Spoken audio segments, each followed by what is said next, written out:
So, it's important to read the Word of God for yourself because, so I do read, but I normally like pick stories that I don't know and read it, or if I'm going to preach a sermon, I read.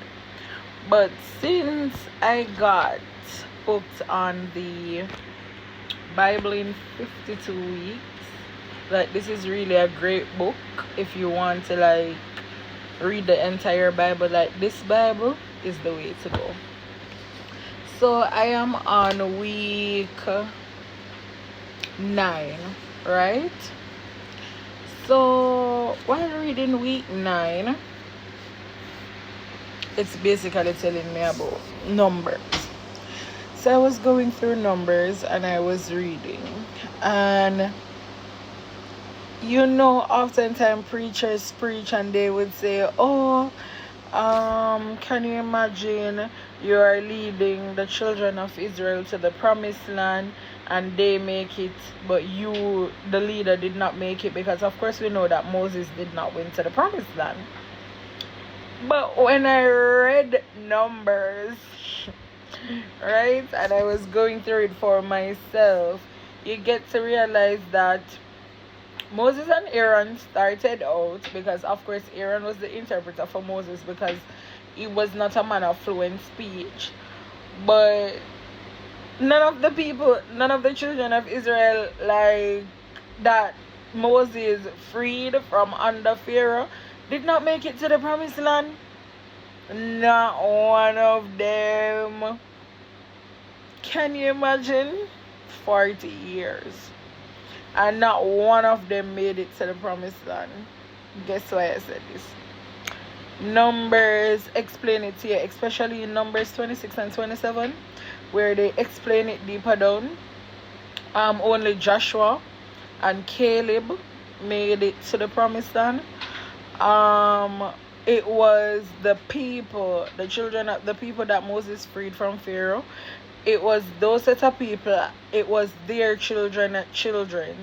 So basically all of them died in the wilderness because of disobedience. From what I read, everyone died in the wilderness because of disobedience, and it was everyone under the age of 20 that could not go to war. It was like those set of people that actually made it to the promised land with Joshua. And then later down in 26, when we read again, I haven't finished reading Numbers. I just reached what, 26?